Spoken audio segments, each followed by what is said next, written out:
I thought I'd seen everything living this close to the wild.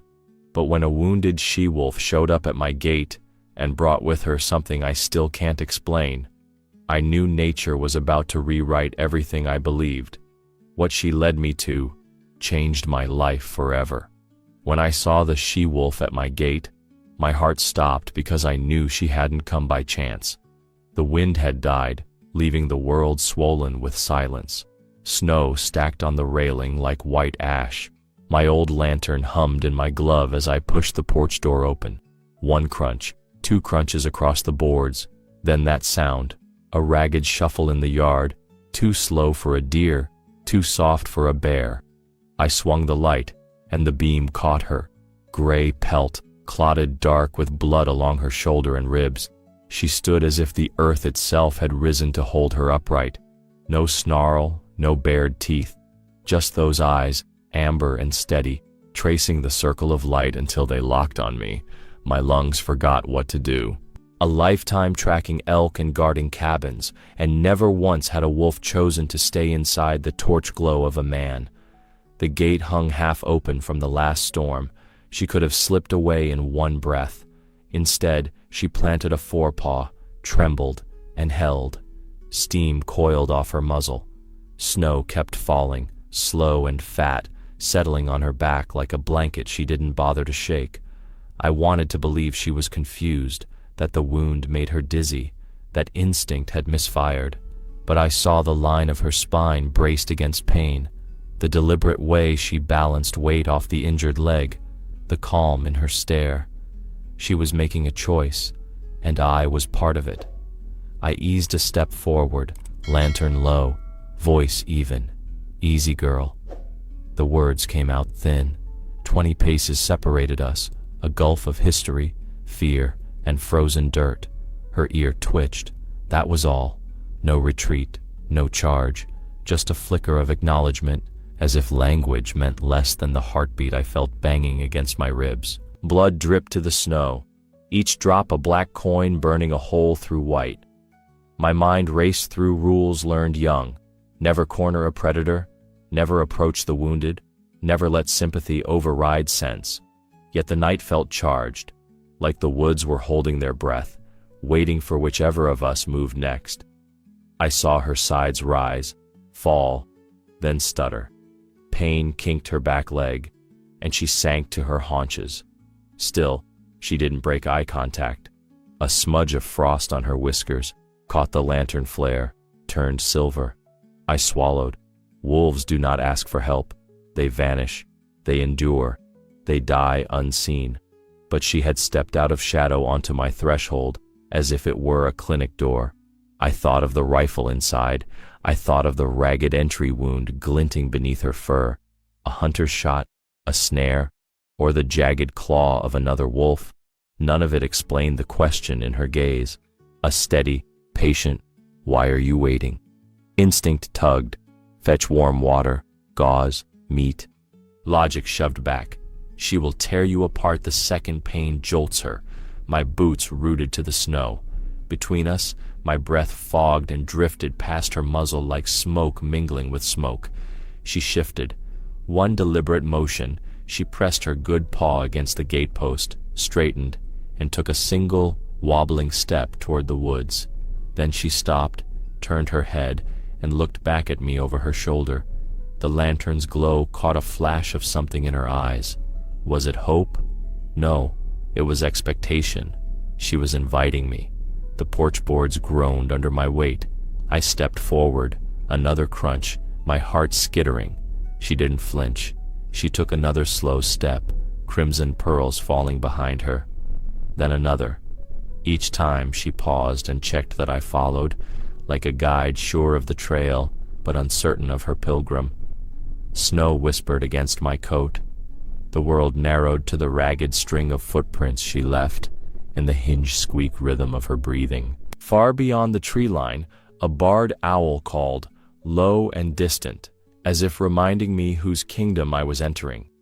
5 yards out, she halted again. The distance between us shrank to a space I could cross in 3 strides, yet it felt wider than the canyon west of the ridge. I could smell her now, wet fur, Iron, pine pitch. My throat tightened.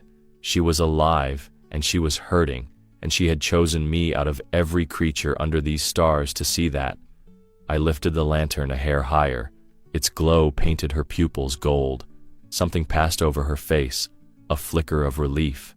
She gave a faint, rasping huff, neither growl nor whine. Then she turned once more toward the darkness between the birches. That was the moment doubt pierced me like a splinter. Was this mercy or madness? I was a lone man stepping after a wounded predator into winter woods, but the fear in my chest lay tangled with wonder, and the wonder was heavier.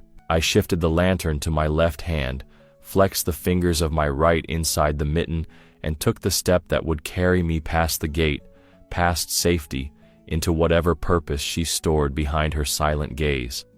I thought that was it, that she'd slip back into the dark and leave me staring at empty snow. But nature had planned a very different surprise. I eased the latch and pushed the gate wide.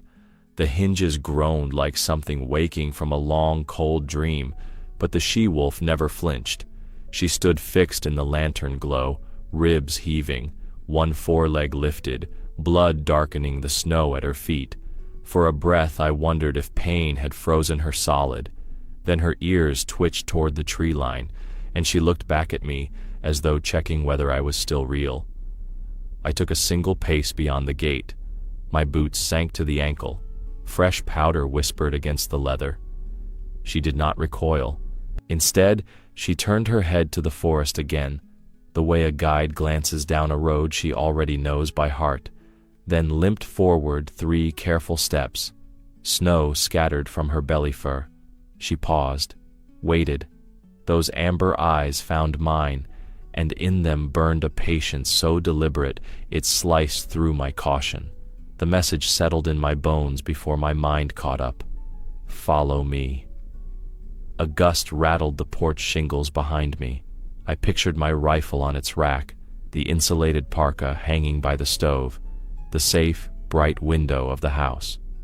Reason yelled that I was about to trail a wounded predator into black timber, but something deeper pressed the thought aside, something forged from equal parts wonder and dread. I ducked back inside long enough to grab the heavy coat, a spare flask of lamp oil, and a length of old wool blanket. The rifle stayed on the wall.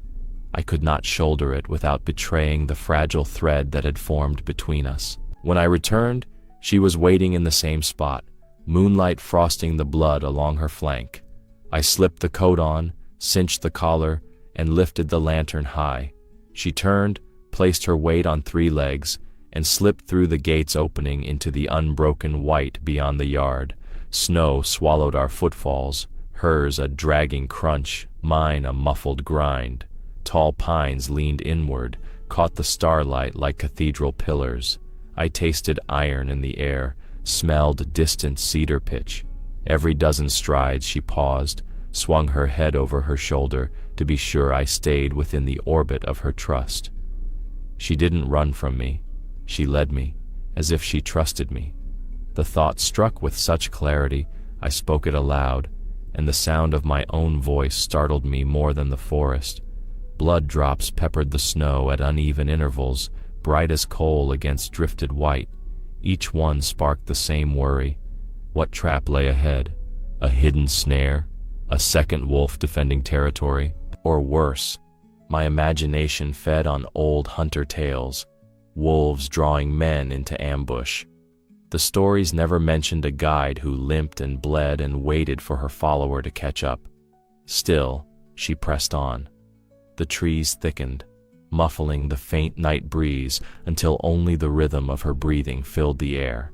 She veered left around a snag, ducked beneath a fallen birch, then paused again beside a granite outcrop rimmed with icicles. There she lifted her muzzle, tasted the air, and for the first time released a sound, a low chuff, barely louder than the flap of an owl's wing. It was not pain. It felt like reassurance. I caught up beside the rock, my thighs burning from the uphill slog. The lantern glow danced on quartz veins. She watched me a heartbeat longer, then pressed on. We crossed a frozen creek. Ice cracked under her weight. I halted, heart lurching, but she moved with the instinct of an animal born to winter, finding the solid ribs beneath the crust. I followed her prints exactly, measuring each step to the scar her paw left in the snow. Somewhere above, the clouds parted and moonlight spilled over the clearing we entered. The trees pulled back enough for me to see the slope ahead, a long, narrow ravine lined with spruce and black hemlock. She stopped at its mouth, sides quivering, breath pluming white. The ravine swallowed the light. Beyond its first curtain of branches, everything dissolved into ink. My courage faltered. The cabin lay a good mile behind, and already my toes tingled from the cold. Doubt crouched in my head. Turn back. Nobody will blame you for wanting to live. Yet another voice, older and rough-edged, answered, "She chose you. Do not fail her now." She stepped into the ravine's throat and vanished between the trunks. My chest pinched. If I hesitated, the dark would close over her, and I would be left with only footprints and questions. I tightened my grip on the lantern, felt the metal handle bite my palm, and followed. Inside the ravine, the wind died. The snow here was untouched, pristine, except for a single trail, the smear of her passage, a line of disturbed powder, and twin drops of fading crimson. The walls rose steep and close, draped in daggered ice that glimmered like glass teeth in the lantern flicker. Shadows clung to every ledge, waiting to swallow sound, to swallow me. She kept a slow, relentless pace, pausing often, always glancing back, as though gauging the limit of my fear. Each time our gazes met, something steadied inside me, the way a compass needle settles on north no matter how violently you shake it. We climbed another 100 paces until the ravine opened into a small shelf of rock beneath an overhang. There she stopped so abruptly that snow cascaded from her shoulders. Her ears pricked forward toward a darkness deeper than the rest. My pulse throbbed in my throat. I lifted the lantern, trying to pierce the black. Nothing moved in that hollow, but the air tasted warmer, faintly animal, as though a living thing breathed somewhere just beyond sight. I thought the journey was finished, that she would curl up here and surrender to exhaustion. But her head swung toward me one last time, urgency flaring in her eyes, and she vanished into the yawning dark beyond the overhang. And I realized with a cold jolt, the true reason she had sought me was still ahead. She had not brought me here to witness her ending. She had brought me here to witness something else entirely, something she alone could show. What? I had no idea. All I knew was the night was far from over, and the forest's secret had only begun to unfold.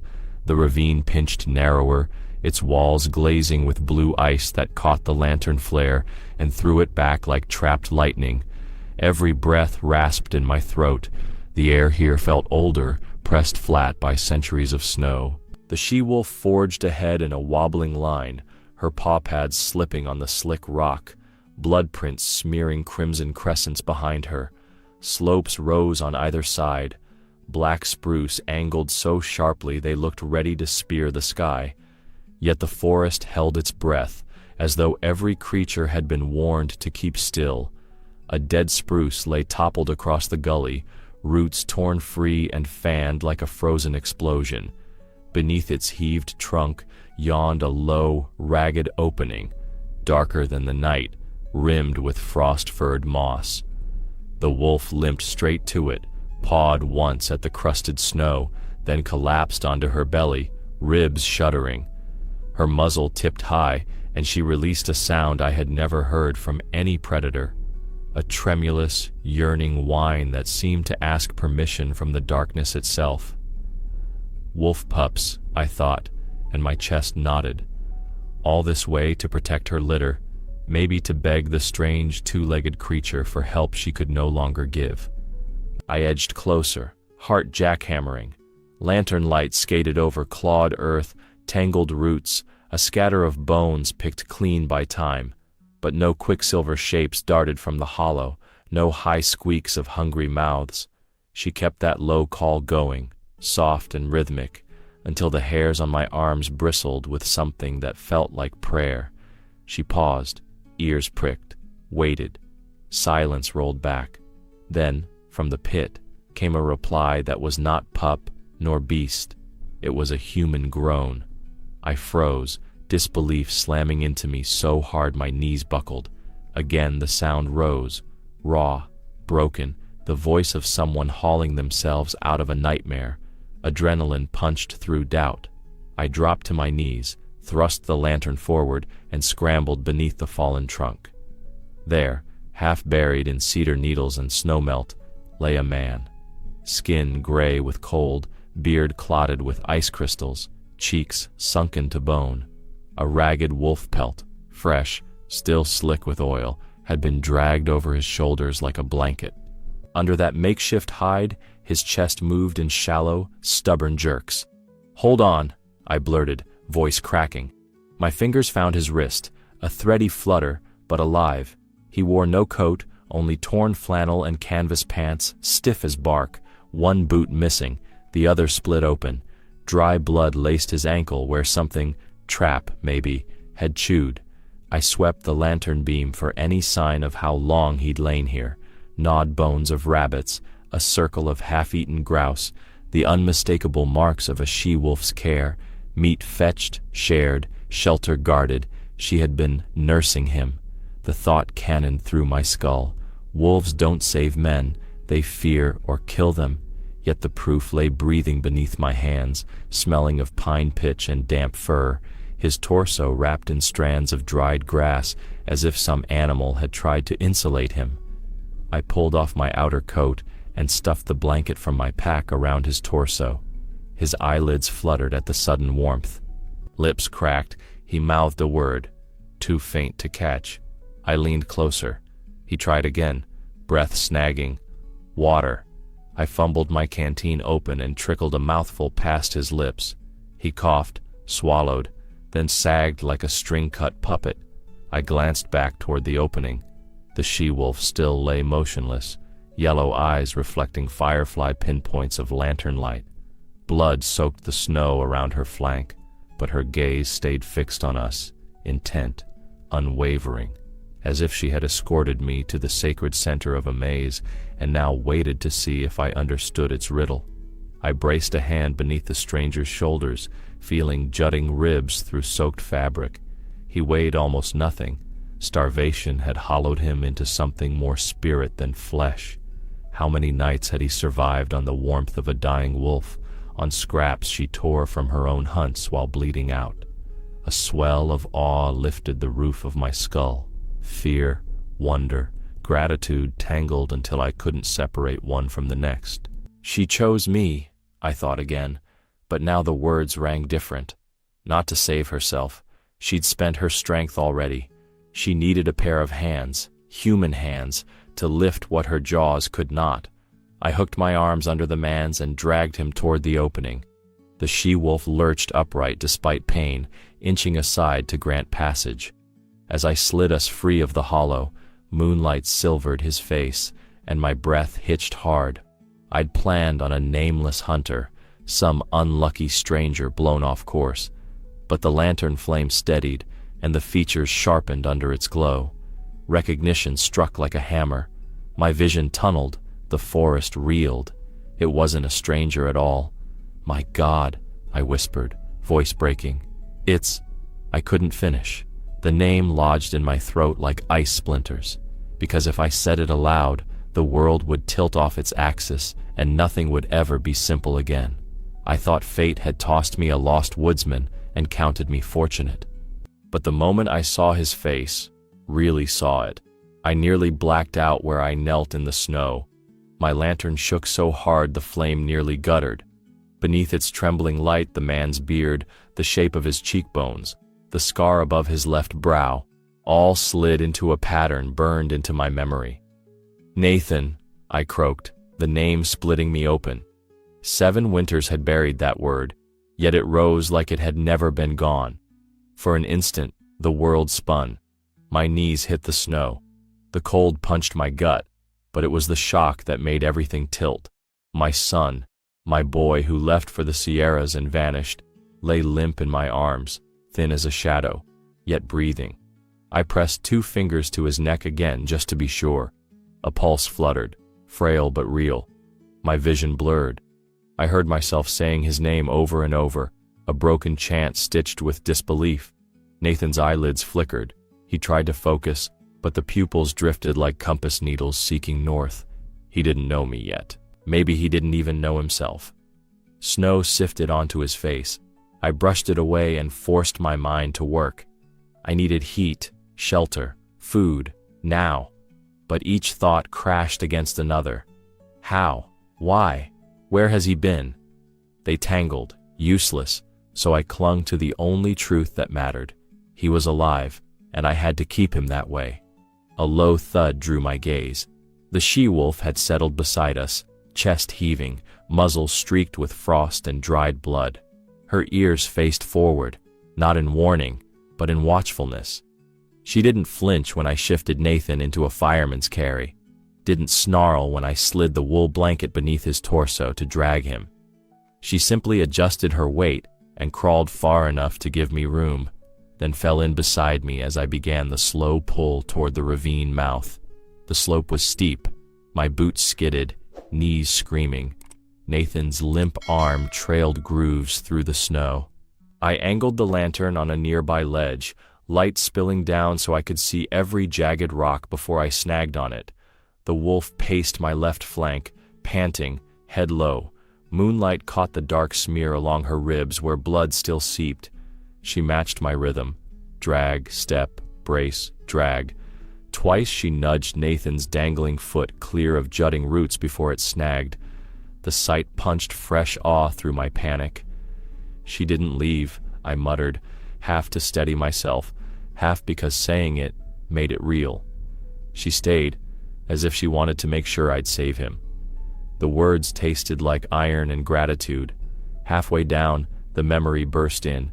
Nathan at 23, grin peeling wide when he hoisted his pack, said he'd camp for a week, photograph winter stars, maybe find that frozen waterfall nobody could reach.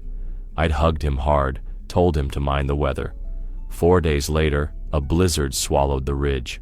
Search teams combed for 2 weeks, found only a torn map and chatter of avalanche rumbles.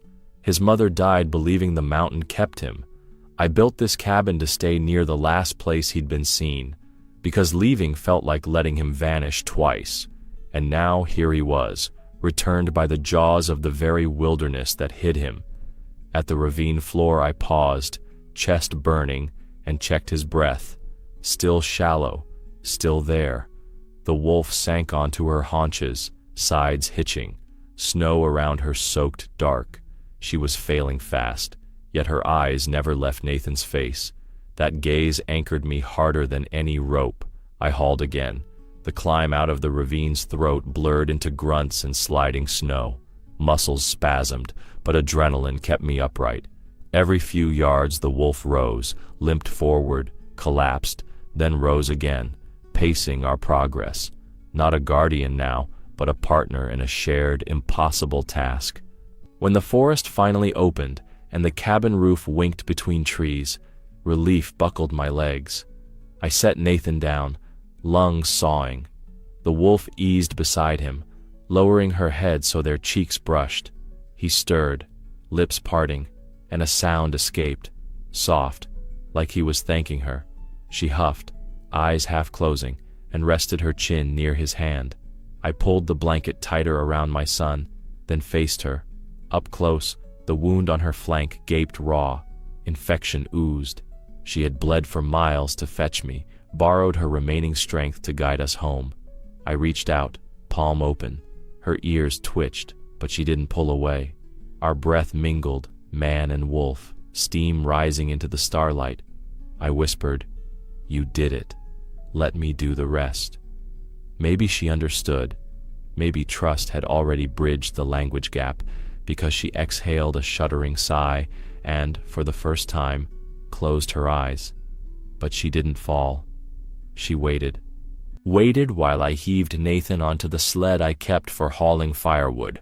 while I bound him tight with rope and blankets, while I hitched myself to the tow line. Only when I lurched forward toward the cabin did she gather her failing body and limp after us, a silent escort through the drifting snow, a father, a son, and the wolf who refused to leave, 3 shadows crossing a moon-washed clearing toward a lighted doorway. None of us were certain we'd reach in time. I hitched the sled rope across my shoulders and leaned forward until the runners broke free of the drift with a hiss. Nathan lay bundled in blankets, lantern set between his boots, its flame bobbing like a captive star. The she-wolf traveled on my left, limping but determined, her breath puffing white into the pine-dark air. Every few yards the sled jostled a root, and Nathan moaned. "Mama, wolf, mama," he rasped, voice frayed as birch bark. Each time the word left his lips, the wolf's ears flicked toward him, and she pushed ahead a pace, as if answering a pup's whimper. I swallowed hard. When he was small, he'd bring wounded sparrows home, swaddled in his shirt, begging me to fix them. He was always certain animals could love him back. Now one had done more than that, had carried him across the thin line between living and dying. The clearing opened, cabin windows glowing amber against the snow. I dug in my heels, dragging the sled over the threshold of light. The wolf halted at the first shadow of the trees. Moonlight washed her coat, silver over scars. She did not cross the open yard. She settled on her haunches among the trunks, gaze pinned to Nathan as though an invisible tether stretched between them. I heaved the sled onto the porch, muscles trembling. Before I lifted Nathan, I turned. She was still there, head high despite the wound, eyes catching the lantern flare with a depth that punched breath from my lungs. There was something human in that look, a question, maybe a plea. "Finish what I started." I raised a hand in promise. She blinked once, slow, deliberate, and remained where the forest swallowed her shadow. Inside, heat roared from the iron stove.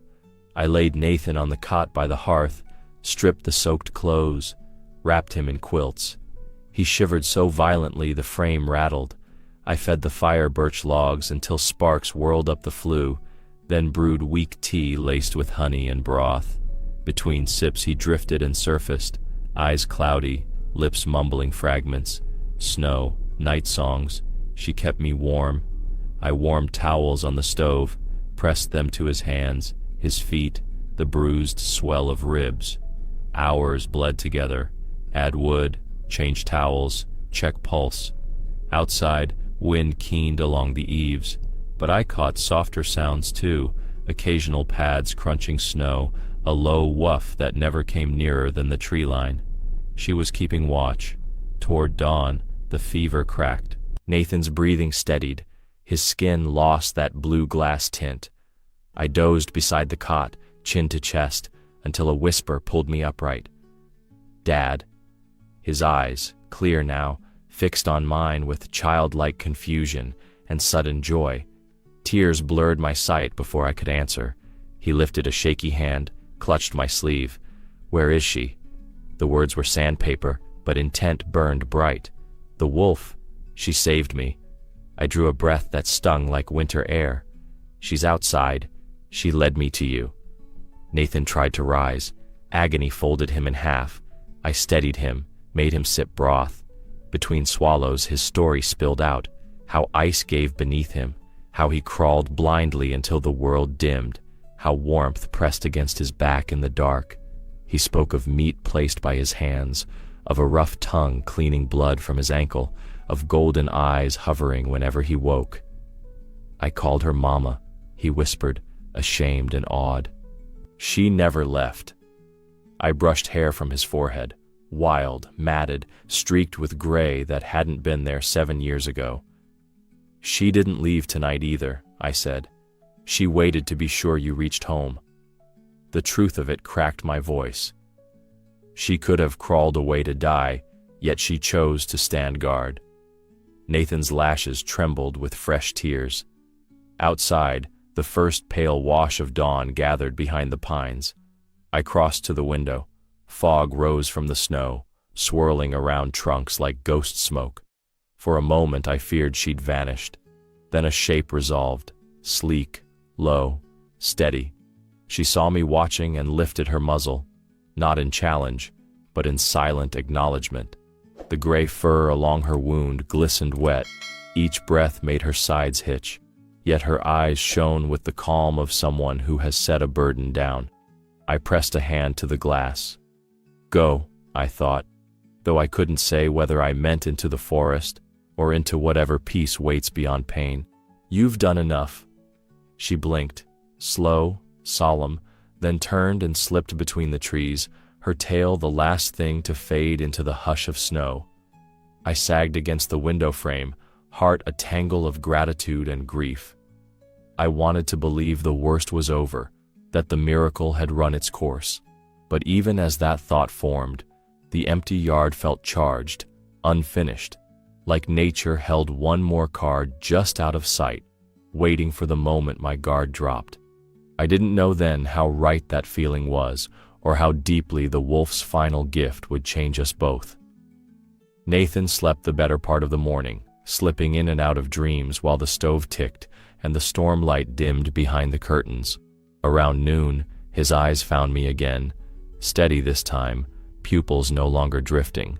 I handed him more broth, and after a few spoonfuls, he began to talk, voice rough but certain, like a man piecing together the edges of a miracle. He'd been crossing the upper creek when the snow crust buckled. One step and the world shattered, he said. Water knifed him, pulled the air from his lungs. He clawed at the ice rim until something gave way, maybe luck, maybe sheer terror, and he heaved himself onto the bank. The wind cut through soaked clothes, and the cold, he told me, was like glass grinding inside his bones. He staggered inland, blinded by sleet, then darkness swallowed him. When I woke, he murmured, fingers worrying the quilt seam, I thought I'd frozen to death and landed in some strange afterlife. He lay on pine duff under a split root, half buried in needles. Beside him, curled against his spine, was the she-wolf. Steam rose from her coat, fogging the small cave like breath from a furnace. At first he tried to crawl away, but her teeth closed gently on his sleeve. No puncture, just iron warning, and she tugged him back beneath the trunk's shelter.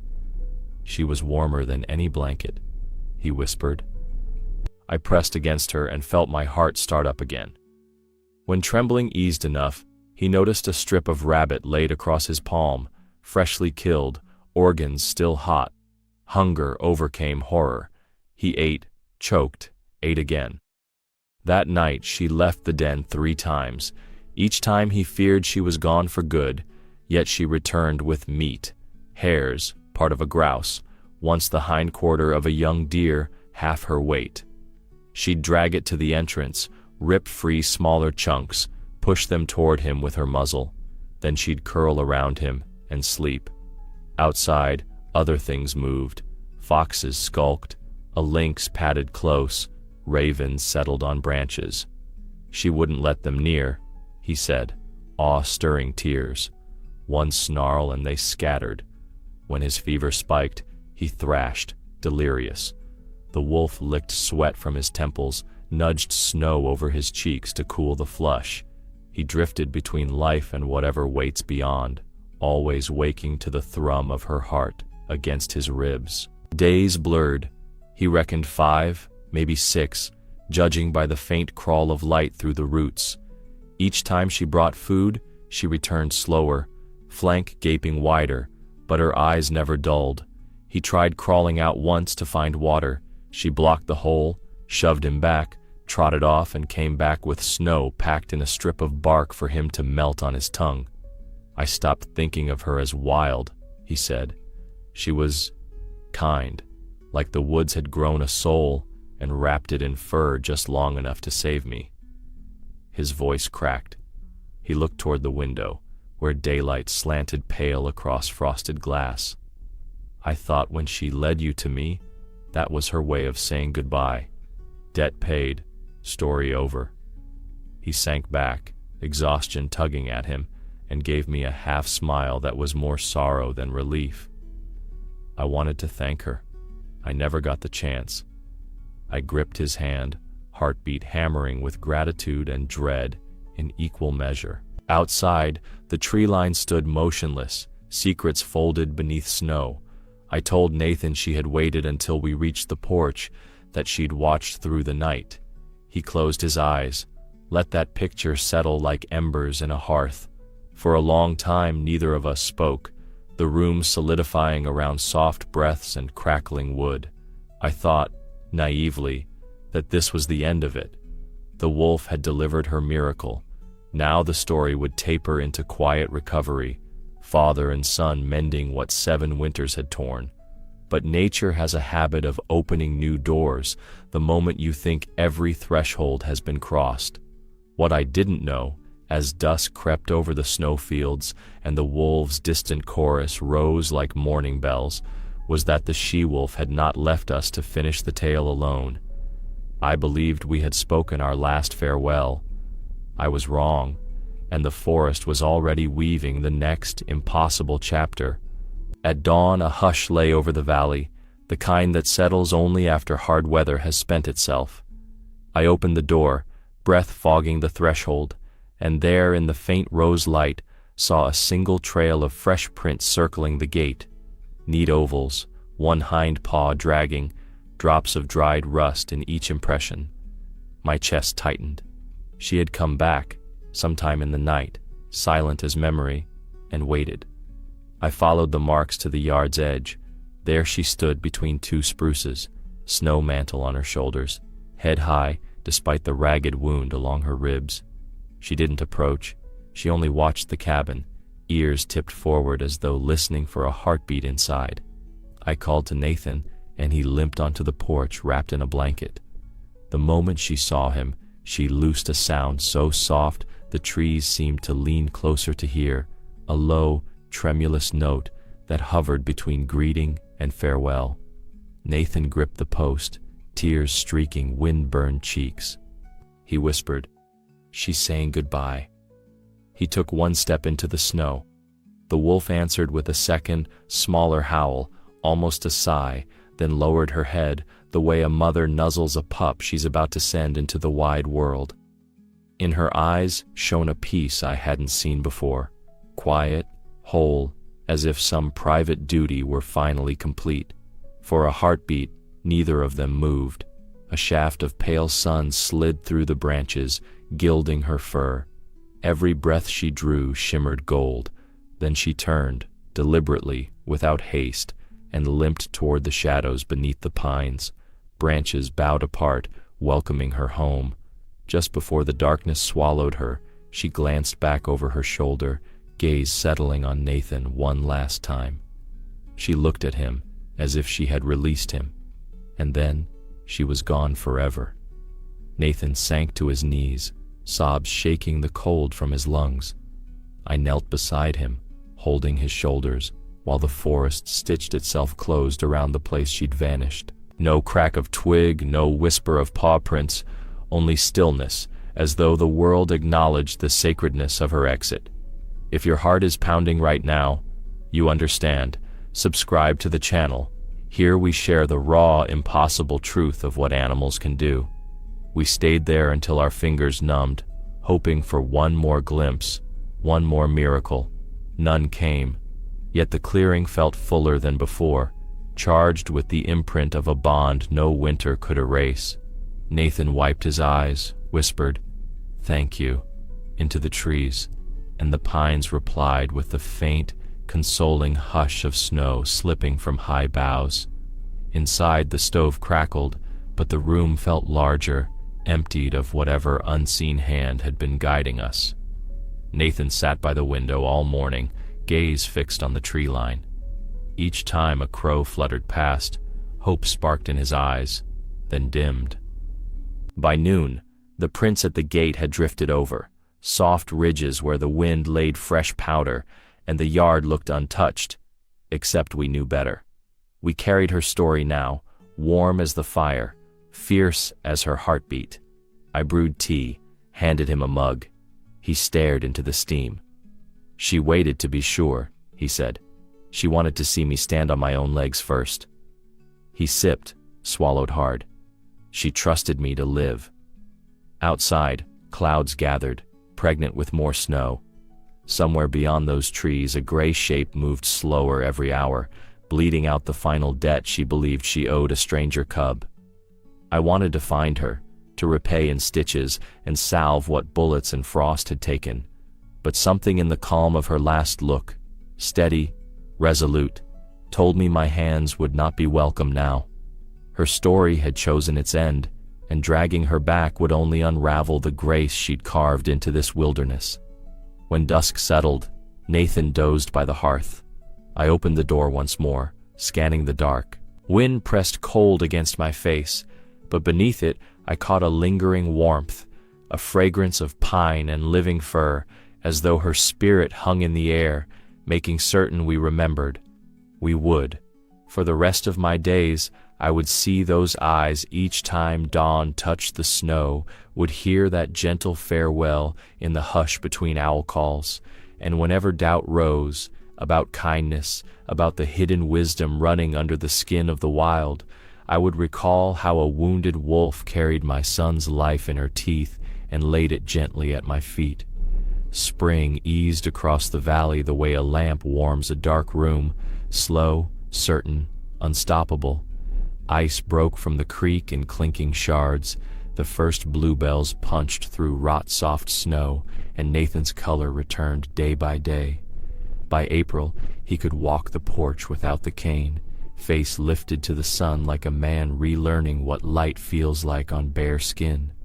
Watching him, I felt the tight band around my heart loosen, yet one thread still pulled, straight back into the forest where her den lay.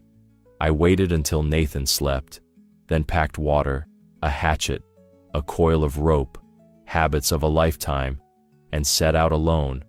The pines smelled of rain instead of frost, chickadees scolded overhead, every step squelched in mud, but beneath that new green rush hung another scent, faint as driftwood smoke, the memory of wolf, iron, and blood.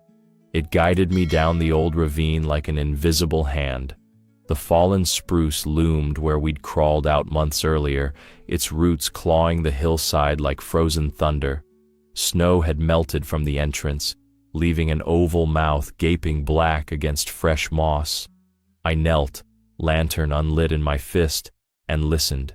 No breath, no stir, only drip-drip of meltwater. I crawled inside.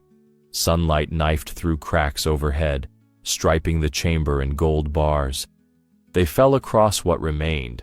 A scatter of gray bones gnawed smooth, clumps of silver fur snagged on roots, dark crusts where blood had soaked and dried.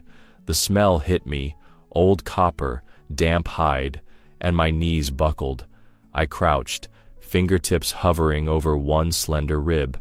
It snapped at a touch, as brittle as year-old leaves. She was here.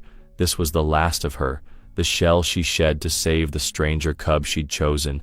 No grave, no stone, just bones in the dirt where she had spent her final warmth keeping my son alive. Grief slammed through me so violently I thought it would tear skin. I pressed a hand to the earth. "You saved my boy while you were dying," I whispered, voice shaking. "You gave everything." The words cracked, and tears spilled hot onto the mud. I let them fall. They felt right, payment in salt for a debt in blood. She saved my son, dying, gave everything. Saying it out loud made the cave pulse with truth. I picked up a tuft of her fur, still soft, still carrying the wild scent of snow and pine. I folded it into my palm like a relic and swore I'd keep it safe. Then I bowed my head, not to pray. I had no prayer big enough, but to honor the silence she'd become. If your heart is pounding right now, you understand, subscribe to the channel. Here we share the raw truth of what animals can do and how their courage can change a life. I backed out into sunlight, wiping tears. Wind shifted through the spruces, carrying a single gray feather to my boots. I tucked it beside the fur, two small proofs that miracles leave traces even when their makers vanish. I thought that was the last I'd ever see of her, that the forest had closed the book for good. But nature never disappears without a trace.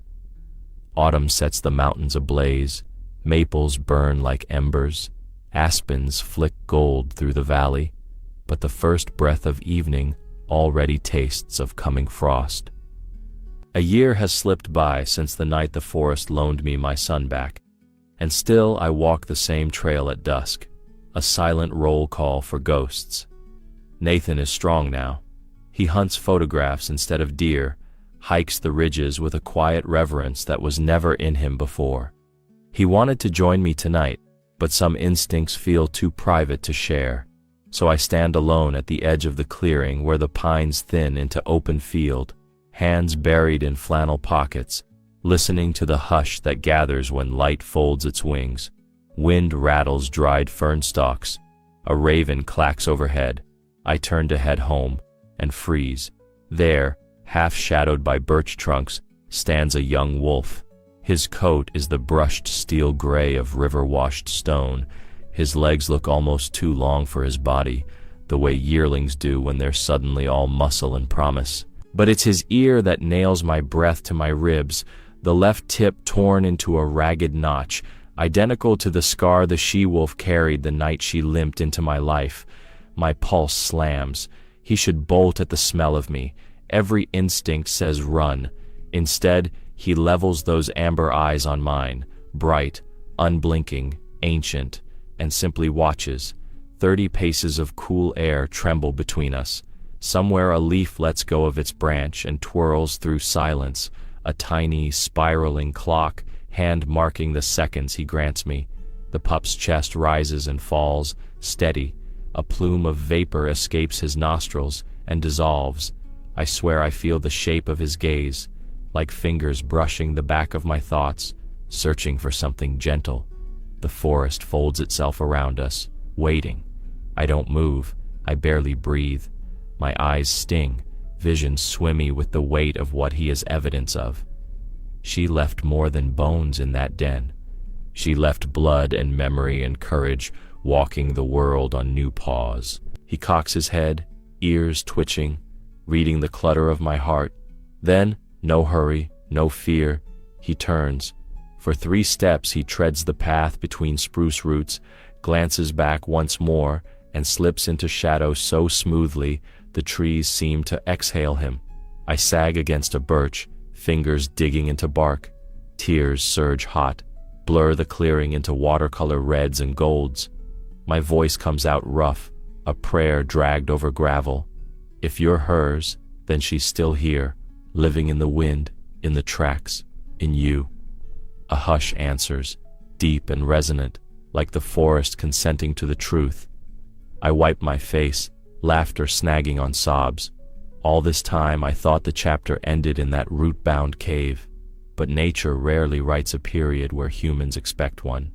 She prefers ellipses, invites us to read the white space. The sky bruises purple. I start back toward the cabin, boots whispering through fallen needles, heart strangely buoyant, light the way a candle is light after the first hard winter night. I carry with me the steady confidence shining in that young wolf's eyes, an inheritance of trust passed from mother to son to man. I reach the porch, and warm light spills through the window where Nathan sorts prints from his last hike. He looks up, concern flaring until he sees the tears on my cheeks are not pain. I raise a trembling hand, fingertip tracing the shape of a torn ear in the air. Understanding dawns in his face. His own eyes fill, and for a moment, we stand on either side of the glass, reflections of gratitude mirroring each other. Inside, I tuck the little tuft of her fur, kept safe all year, into a wooden box lined with cedar. Now the relic has meaning beyond grief. It belongs to a living lineage.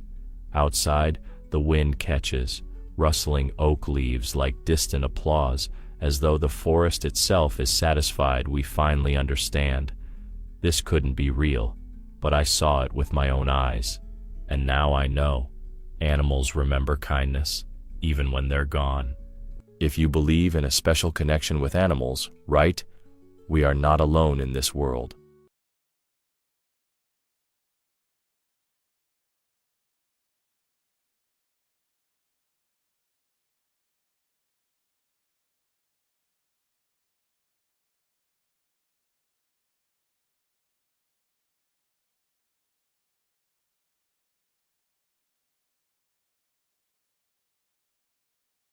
When I opened the cabin door that frozen morning, an 8-year-old boy stood there, and at his feet sat a wild wolf, not snarling, not hunting, guarding him. What happened next shook me so deeply, I still don't know if it was a miracle or a lesson from something far wiser than us. When I heard a lone wolf howling somewhere beyond the black wall of spruce, my heart simply stopped, because I knew, with a certainty I still cannot explain, that he was calling to someone, and it was not another wolf. I had come here to lose myself.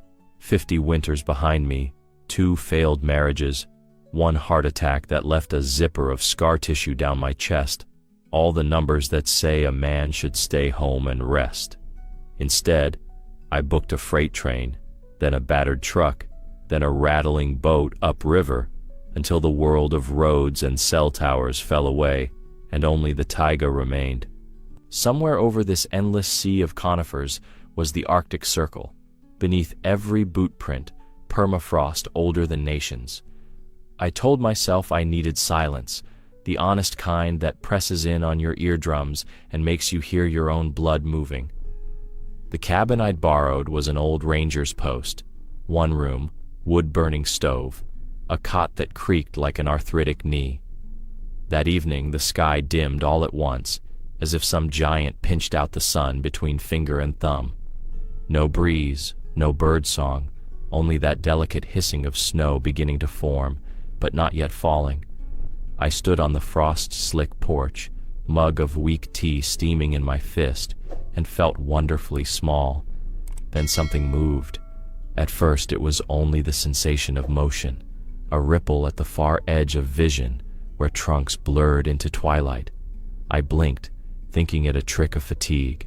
The ripple became shape, the shape became muscle, and the muscle stepped free of the trees into the crease of moonlight that passed for a clearing. Gray shoulders rolled beneath a coat so thick it seemed armored. Long legs planted one deliberate print after another, as if the earth might crack under anything less cautious. A wolf, yes, but not the half-starved slinkers I'd glimpsed years ago in Yellowstone, darting like ghosts near dumpsters. This one radiated composure, gravity, an authority bigger than his own body. He halted dead center of the clearing and looked straight at me. I had hunted elk, guided tourists, patched bullet holes in poachers' trucks, yet that gaze stripped every credential from my hide. His eyes were the color of wet cedar and seemed to hold 2 separate fires, one savage, one impossibly gentle. I knew I should step back inside, close the door, reach for the flare gun at least. Instead, I found myself rooted, the way a child stares at lightning, half terror, half worship. My breath clouded, drifted, vanished. The porch boards groaned with the pounding in my chest. Seconds, or a century, passed. The wolf's ears twitched, as though catching a distant note in a melody I was too human to hear. He turned his head, not away from me, but past me, toward the dark river bending north beyond the ridge. Then, without hurry, he trotted into the trees and let night swallow him. No rustle, no snapped twig, nothing but silence knitting itself closed like skin over a wound. I exhaled so hard my knees sagged. Adrenaline left a metallic taste on my tongue. For a long minute I stood there, hoping, oddly, that he would return, needing proof the moment was real. But the clearing stayed empty. Eventually the cold found its way through my jacket, and practicality reclaimed its throne. Just an animal, I told myself while latching the door. A curious loner, maybe drawn by the smell of dinner. Still, as I spooned congealed beans out of a tin, my ears strained for any sound beyond the pop of the stove. I told myself stories, perhaps a sick wolf thrown from his pack. Perhaps age had dulled his caution. Perhaps I had simply imagined the intelligence in that gaze. Ordinarily, those rationalizations lull me to sleep the way tide pulls a dinghy from shore. Tonight they rattled like empty cans tied to a bumper. I lay on the cot fully clothed, boots unlaced but still on, headlamp beside the pillow. Moonlight bled through the single window in a rectangular bruise. Each time wind nudged the eaves, I jolted upright, convinced paw steps padded across the snow. More than once I eased to the door and pressed an ear to the seam. Nothing, nothing, always nothing. Yet the feeling remained, that somewhere in the timber a consciousness circled, weighing me against some private ledger. Sometime past midnight the stove settled with a sigh, and in that lull I caught it again. One deep, resonant howl rolling over the canopy, not menacing, not mournful, but purposeful. It rose, held, and spiraled down into quiet. A summons. My skin pebbled as though I were the one being called. Dawn finally seeped under the doorframe. I brewed chicory coffee, hands shaking so badly I spilled most of the grounds. Outside, the clearing lay pristine, unmarked by claw or hoof, as if the night had pressed a perfect reset. Blue smoke from the chimney climbed into a sky scrubbed clean by pre-dawn frost. I almost convinced myself the previous evening had been a waking dream, until I stepped off the porch and saw the snow beyond the packed dirt. There, in a neat arc around the cabin, ran a single track of prints, large, oval, front toes splayed just a little wider than the hind. I bent and touched one. The ice crystals were fresh, edges sharp, made not an hour earlier. They circled the cabin twice, then veered toward the river, exactly the direction the wolf had studied before vanishing. That was when comprehension struck like a hammer on bone. He hadn't been lost. He hadn't been curious. He had been searching.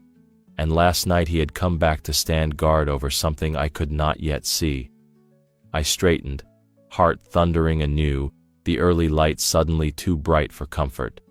In that instant, every logical explanation crumbled, and a single impossible question took its place.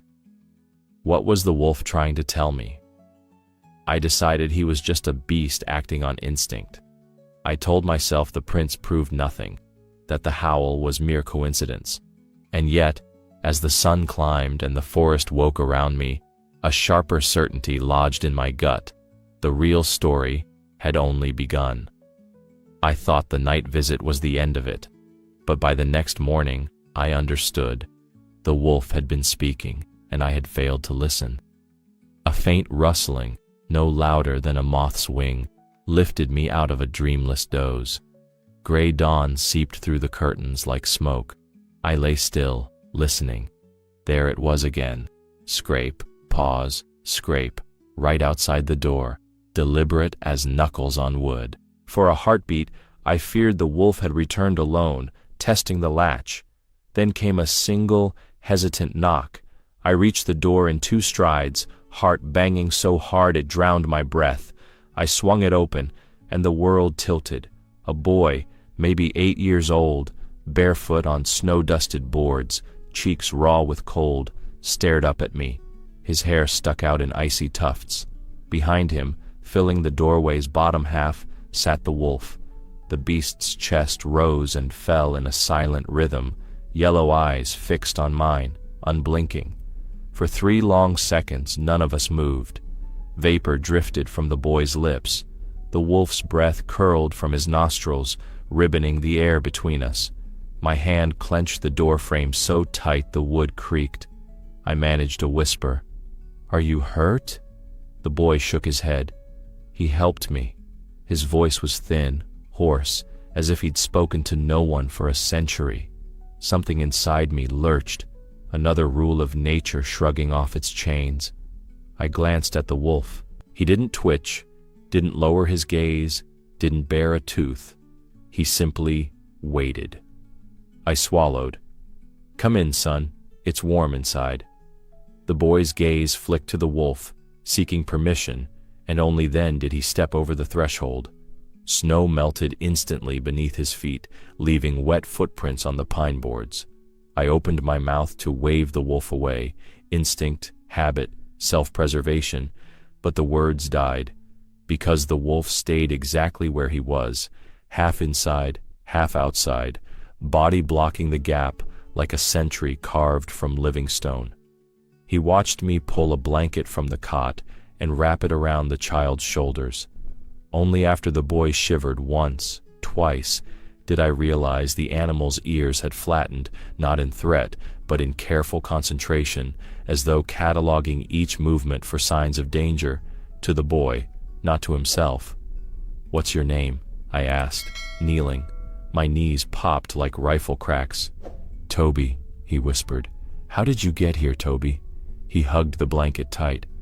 "Got lost. Daddy couldn't find me." His lip quivered, but he didn't cry. It got dark. I was so cold. Then he came.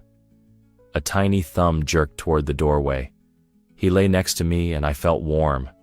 When the sun showed a little, he pushed me with his nose, like telling me to walk, and he brought me here. I stared at the child, then at the wolf. A gust stirred the firs outside. Snow tumbled off a limb in a silent cascade. The wolf's ears flicked, but he didn't rise. "You're not afraid of him?" I murmured, forcing calm. Toby met my eyes, steady as a judge. Number he kept me alive. Those words carved a hollow beneath my ribs. Every wilderness manual I'd ever memorized, every training lecture on predator behavior, ashes now. This was something older, deeper, immune to textbooks. I shuffled back to the stove, tossed on logs, sparks leaping like fireflies. Heat blossomed. The boy's shoulders relaxed. The wolf still hadn't crossed the sill. It hit me that he would not enter uninvited, as though some boundary mattered to him as much as it did to us. I figured the danger ended once the child was inside, I thought, fool that I was. Surely the wolf will fade into the trees now, mission complete. But the forest had written a harsher script, and I was only learning my first lines. I filled a mug with lukewarm broth, handed it to Toby. He sipped, lids drooping in relief. I poured another, stepped to the doorway, and, hands shaking, set the cup on the plank before the wolf. An absurd gesture, but the only language I had. He sniffed the steam, then looked up, and in his eyes, I read something that buckled my knees. Recognition. He knew this ritual meant peace. He didn't drink. He returned his gaze to Toby, as if confirming the boy's safety. Only then did he stand, slow, deliberate, and back away into the dawn. Snow muffled every step. At the tree line he paused, turned his head over one shoulder, and our eyes locked again. In that gaze was a sentence I couldn't translate, only feel. "I will return, if needed." Then he slipped between the trunks and was gone. Silence rained down, heavy as snowmelt.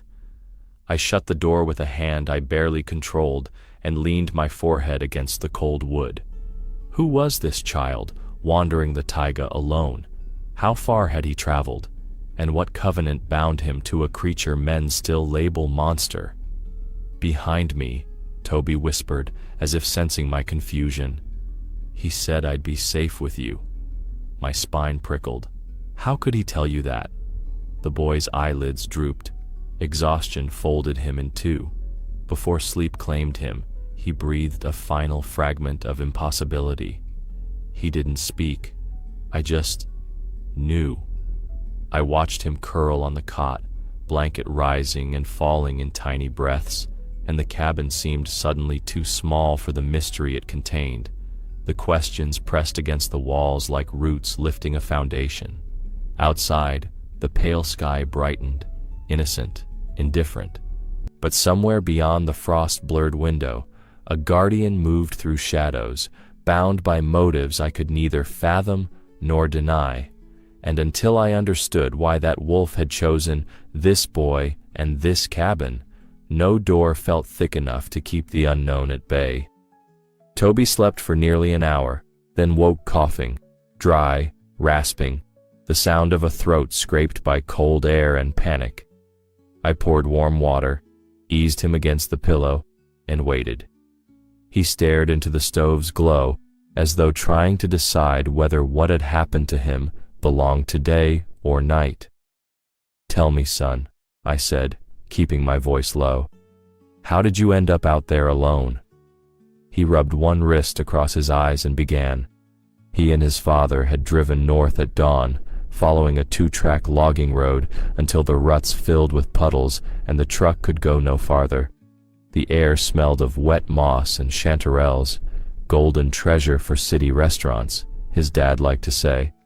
They carried canvas sacks and a tin whistle the man would blow every half hour so the boy could find him if they drifted apart. "It was fun at first," Toby murmured. "The forest felt friendly." He pinched the blanket's edge like kneading clay. Then the clouds came too fast, like they were chasing us. His father, intent on a cluster of mushrooms farther uphill, waved Toby to keep picking. The boy stooped to pry a pale cap from the duff. When he straightened, the trees had rearranged themselves, hiding his father's orange vest. A wind rose, hard and sudden, shaking sleet out of the sky. The tin whistle sounded once, thin and distant, then the gale swallowed it. Toby called back. No answer. He ran the direction he thought he'd seen the vest, but the forest shifted with every dozen steps, blurring trunks into walls. Sleet hammered his ears, needles stung his cheeks. He tried following footprints, yet the ground turned to white slurry, prints drowning in seconds. "I yelled till my throat hurt," he said, voice barely above a breath. "I thought Daddy would hear, but the wind kept pushing the words away." He wandered in widening spirals, believing he'd find the logging ruts, until a root snagged his boot and flung him face first into moss. Mud chilled his shirt. He rolled onto his back and watched treetops whip against a sky the color of slate. Daylight bled out fast. Blue turned gunmetal, then tar. At that moment, a grown man might curse or pray. Toby did both in one ragged sob, then curled under a fallen cedar bough for shelter. Ice pellets pinged on wood. His fingers went numb, then his lips. He tried counting to stay awake, but lost the numbers somewhere after 30. I thought, "This is where people freeze. Right here," he whispered. So I lay as small as I could and waited. Minutes, maybe hours, passed. The storm's fury guttered, leaving a hush thick enough to hear snowflakes land. And in that hush came footfalls, soft, measured, too heavy for a rabbit, too silent for a human boot. Toby tensed, ready to scream or run, but his body was snow-heavy. A shape emerged from darkness, long muzzle, rime-frosted fur, eyes like reflected hearthlight. The wolf stopped a pace away and looked at him, not at his throat, not at the easy prey his small body offered, but straight into his eyes, as though acknowledging an equal. "I was so cold I couldn't even be scared," Toby said, voice cracking. "I just wanted someone to know I was there." The wolf padded closer, lowered himself onto his belly beside the boy, and pressed his flank against the thin jacket. Heat radiated through layers. Toby felt tremors leave his muscles, replaced by a stunned warmth. Snow continued to fall, covering them both in a quiet quilt. The beast's breath fogged and drifted, scented with the wild secrets. "He didn't do anything," the child said, amazement blooming across his face even now. "He was just there, and I wasn't afraid anymore." That single sentence punched the air from my lungs. How many nights had I, a grown man, wished for that simple miracle, someone simply there? Toby's story rolled on. A squeal shattered the calm. A wild boar rooting blindly through drifts, driven by the same hunger that drives bullets. The wolf rose, body a low gray bowstring, and placed himself between predator and child. No growl, no snarl, just presence, large and immovable. The boar huffed, stomped, then wheeled away, as if meeting a wall it could not breach. The storm eased. Dawn painted frost on every needle. The wolf nudged Toby to his feet, circled until the boy faced east, then started walking, pausing every few yards to be sure the child followed. They moved like that for more than an hour, small footprints inside larger ones, life birthing life, until my cabin appeared between trunks, smoke curling faintly above. "He stopped when we reached your porch," Toby finished, eyelids drooping. "I knew he wanted me to knock, so I did." Silence pooled between us, thick as resin. My mind flipped through explanations, imprinting, chance, desperation, but each sounded flimsy against the image of that animal flattening itself against winter to warm a human child. "So he saved you," I murmured. Toby nodded once, fighting sleep. "He's not done," he added, already drifting. "He still has something to show us." A chill rippled over my scalp. I tucked the blanket tighter and watched his lashes settle. Outside, wind worried the eaves, but beneath it, I imagined lighter footfalls, pacing patiently, waiting for whatever came next. I wanted to believe the ordeal had ended now that the boy was safe inside, but somewhere deep I sensed this was only an intermission, one calm breath before the forest spoke again in a voice older than fire. I figured the wolf had already worked his wonder, yet the day was young, and the wild was not finished rewriting its own rules. "Weren't you scared?" I asked, once Toby's color returned, the mug of broth steady in his small hands. He shook his head, expression soft but certain. "He growled," he said, voice thin as smoke, "but not at me. He was protecting me." The words cracked something in me. I crouched beside the cot, listening as the boy's eyes drifted beyond the log walls, back into night. The storm had finally burned itself out, leaving the forest in a hush so deep the snowflakes seemed to fall in slow motion. Toby lay curled beneath the cedar bough, pressed to the wolf's ribs, heartbeat sinking to heartbeat. An hour, maybe two, of fragile peace ticked past. Then the stillness shattered. Branches snapped somewhere uphill, a thrashing like a bulldozer made of muscle and gristle. Toby felt the wolf's entire body stiffen beneath his hands, heat turning to electric tension. A muskier scent, earth and rage, rolled down on the wind. Moonlight sifted through rags of cloud, and in that pale wash a shape lumbered into view. A boar, huge, scarred, its tusks thick as pick handles, eyes lit with the dull red of hunger turned mean. Winter drives pigs mad. They'll gore a bear if feeds run thin. The animal flung its head side to side, breath pumping in ragged puffs. The wolf stood in one fluid motion, positioning his body square between tusks and child. He didn't snarl outright. Instead, a deep growl rooted somewhere in his chest rumbled outward, low as a diesel engine idling on a frozen morning.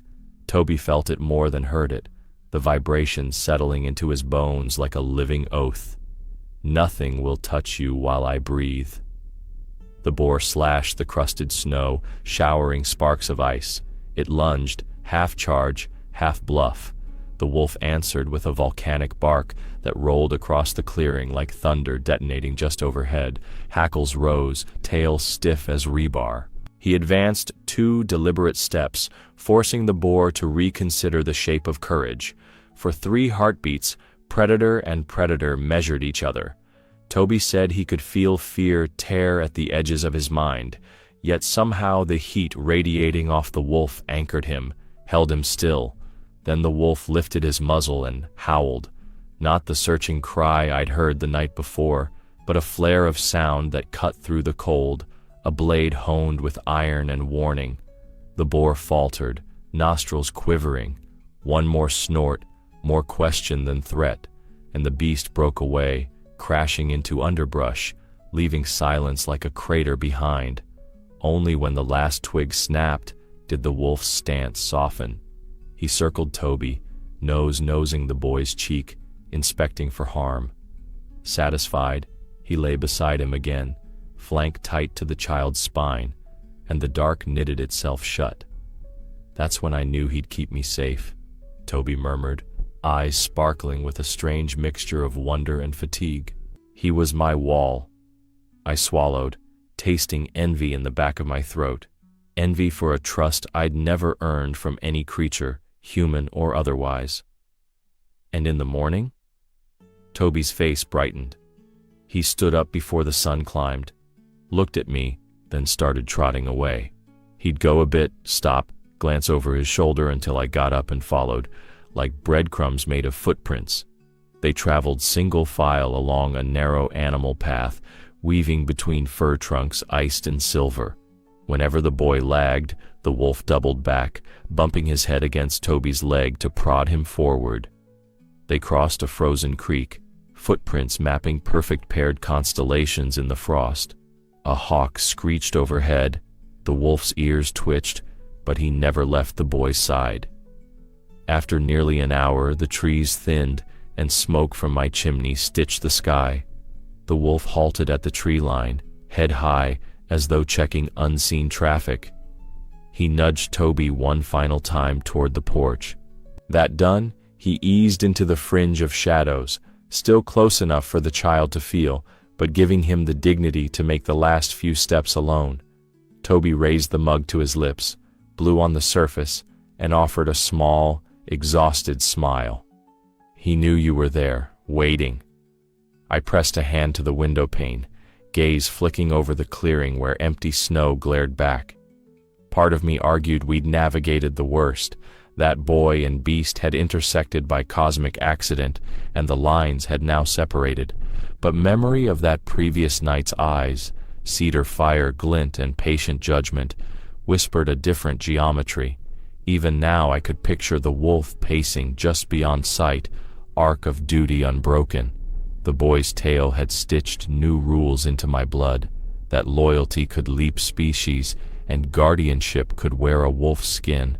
I caught my reflection in the glass, grizzled man, trembling shoulders, and realized fear was no longer the dominant drum in my chest. It was expectation, a readiness for whatever next page the wilderness might flip open.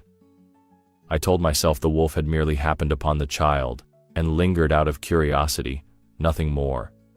But as Toby's story settled into the corners of the room like falling ash, I understood.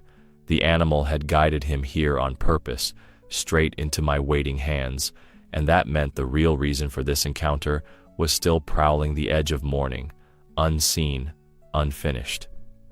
We left the cabin as the sun cleared the spruce tops, icy needles flashing like shards of broken glass. I gave Toby my spare parka. The sleeves swallowed his wrists, but he beamed the way kids do when wearing something that smells of wood smoke and safety.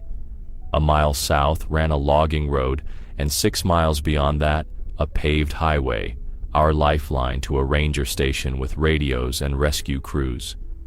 Toby slipped his mittened hand into mine. The forest inhaled, exhaled, settling into its slow daylight rhythm.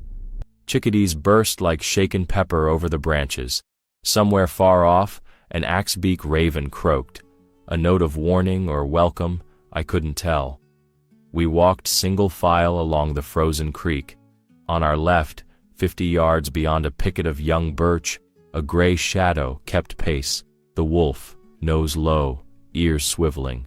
He never crossed the invisible line between wilderness and our narrow trail, yet his presence rode my spine like a warm blade. Every time Toby stumbled over a root, the wolf paused, eyes bright with a shepherd's patience. "You think he'll stay with us all the way?" I whispered. The boy considered, as though consulting internal weather. "Until Daddy's safe, yes." An hour in, the creek bent west, and the trees thinned into a meadow shaved by recent wind. Knee-deep drifts glazed the clearing, broken only by our path and a second parallel seam of paw prints. fresh, sharp-edged. The wolf trotted nearer the margin, close enough for me to hear the snow squeak under his pads. I half expected him to veer off, claim distance now that dawn and calm had returned. Instead, he slowed, lifted his nose, and bristled. I followed his line of sight and felt my chest cave. At the meadow's far edge knelt a man in a ripped orange vest, shoulders heaving as if each breath were a punishment. Snow clung to his beard, and his gloveless fingers combed the drifts in frantic, pointless patterns, the shape of shattered hope. "Daddy!" Toby shouted, voice cracking the hush like a dropped plate. He wrenched free of my grasp and ran. The man's head snapped up. Eyes wide with disbelief, he lurched to his feet, boots slipping. Father and son collided, collapsing into the snow, their sobs spilling into each other so fast they blurred. The scene punched something loose inside me, old regrets, unspoken apologies, until my own throat tightened. Off to one side, the wolf halted, muscles taut, tail level. He watched the reunion with the stillness of a statue, waiting for a sculptor's final strike. Steam curled from his nostrils. Each exhale looked like surrender. I walked closer, cautious not to crowd the moment. The father rocked Toby against his chest, murmuring broken sentences. "Thought I'd lost you. Never forgive myself. Miracle, my boy. My brave boy." Bedrock words, the kind you hammer into your soul when all other architecture collapses. At last, Toby drew back, tears hanging like quicksilver from his lashes. He pointed.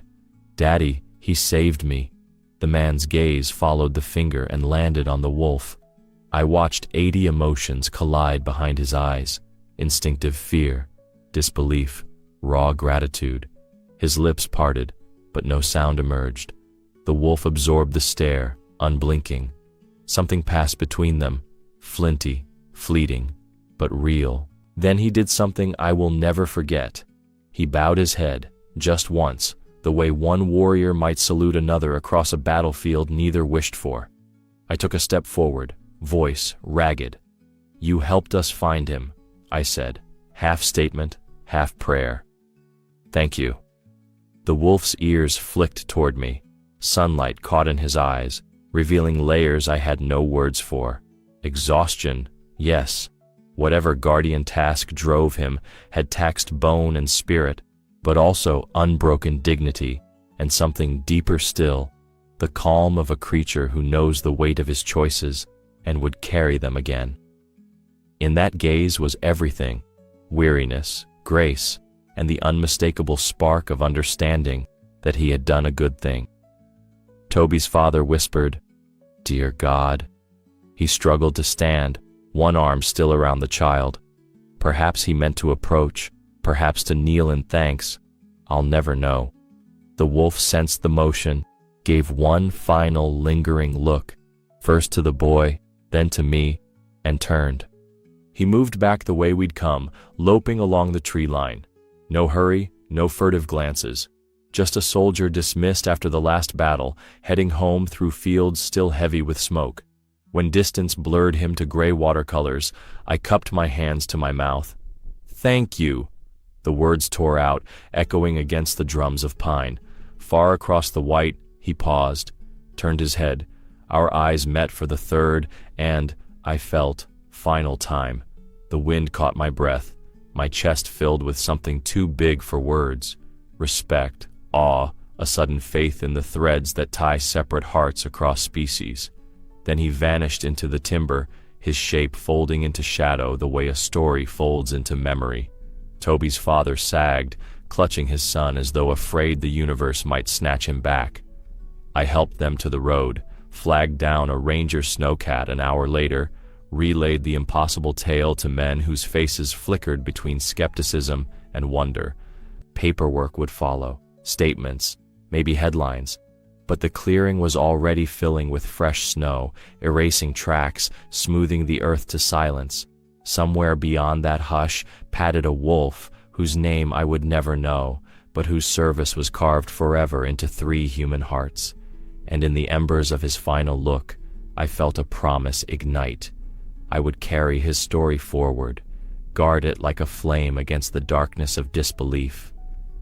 The ranger snowcat groaned along the icy ruts, heater roaring, metal treads clanking like distant church bells. Inside the cab we huddled on a bench meant for gear, not people. Toby sat between his father and me, bundled in a thermal blanket the rangers had handed over, cheeks still blotched with windburn, but eyes bright, alive. His dad, Grant, he'd murmured when we exchanged names, kept one gloved hand locked around the boy's shoulder as if a single blink might tear the child away again. Grant's lips moved silently, inventorying every freckle, every eyelash, as though confirming the miracle by itemizing it. Then, suddenly, words burst out, raw and shaking. "He followed you? All night?" The question was aimed at Toby, but ricocheted around the cabin, lodging in each of us. "That animal, he stayed with you, protected you?" Toby nodded, almost shy, as if admitting to something wonderful he wasn't sure grown-ups were allowed to believe. "I'd be dead if he hadn't," he said, voice small but steady. "He's good, Daddy. Not bad. Just good." Grant's shoulders tremored. He tried to speak again, but what came was a rasp that collapsed into a sob. He turned his face to the plexiglass window, shoulders quaking. For a moment, only the engine filled the space. I'd seen men cry, drunk hunters, grieving widowers, soldiers at graves, but nothing prepared me for the rawness of that father sound in a steel box rumbling through subarctic twilight. It was like the forest itself had bent and snapped inside him. He wiped his face with the back of a mitten, tried to laugh it off, failed. We don't even protect our own that way," he whispered, voice husky, half accusation, half confession. "Not like he did, not like that." Toby slid closer, rested his head on the broad chest that shook under layers of fleece. "Daddy," he was tired, I could tell, but he kept standing between me and everything else, like a wall. Grant's breath hitched again. "A wall," he echoed, tasting the word, bruising it. He looked at me, eyes red-rimmed, searching for adult corroboration. "You saw him. You felt it, right?" "All of it," I said quietly. "He tracked us to the meadow, waited till you had your son in your arms, then walked away like a sentry off duty." My voice hummed with equal parts awe and something like envy. "He knew." Grant exhaled, long and ragged. "Why?"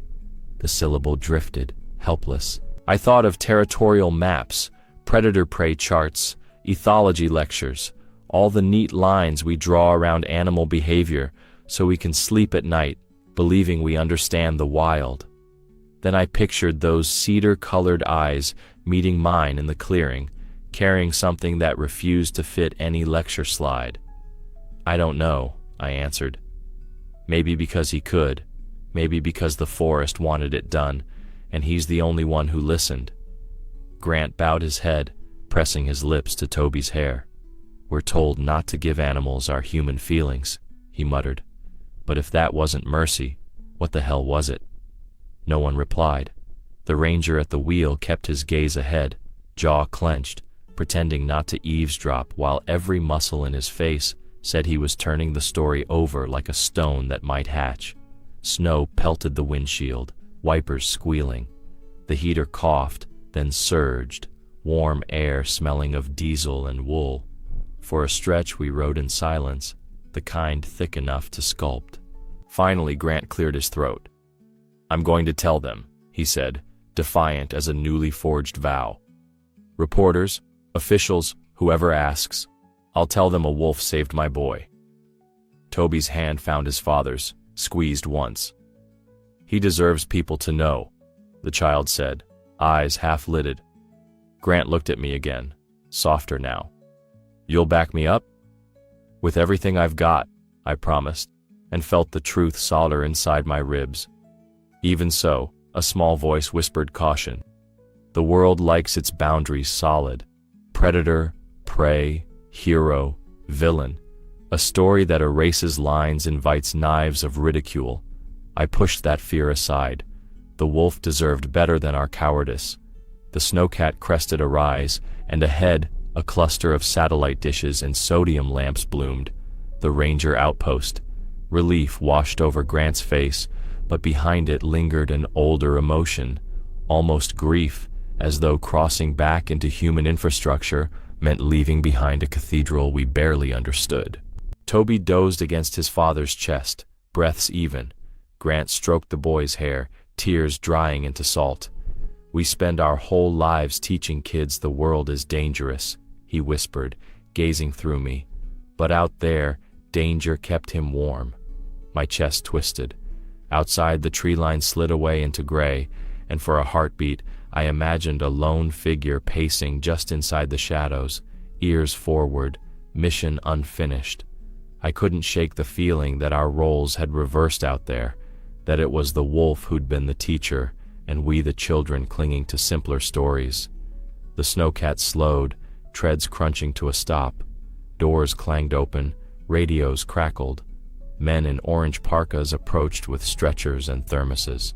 Civilization's safety net unfurled. But as we stepped into the glare of floodlights, I caught Grant's whisper to his son, a fragile prayer wrapped in thankfulness. "We'll never forget him, Toby. Never. Because now we know how love walks when it wears the shape of a wolf." And I realized the true rescue wasn't finished. It had only just begun, threading through a father's heart, a child's memory, and a witness who could no longer pretend the world was simple. The city swallowed me whole long before the train hissed to its final stop. Neon pooled in puddles, traffic howled, and somewhere above the smog, a winter moon tried to remind me of other kinds of silence, but its voice was throttled by sirens and exhaust. I should have felt relief pressing keys into the lock of my apartment, but every turn of metal sounded wrong, like hammering nails through birdsong. I showered twice, scalding hot, as if enough steam could strip the taiga from my skin. It didn't. Long after midnight, I sat at my kitchen table with a mug I didn't remember filling and opened my laptop. YouTube brightened the room in nervous blues. I typed, "Wolf protects, child."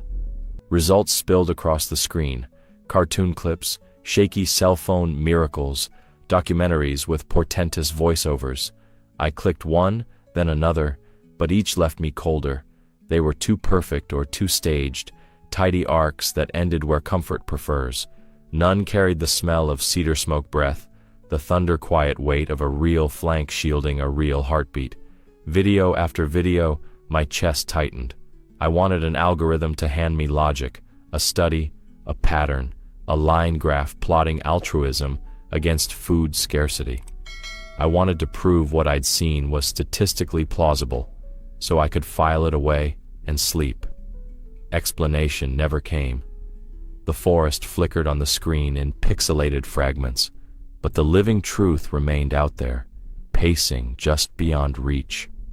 At 4 a.m., I shut the lid and stared at the faint wolf print smear my thumb had left on the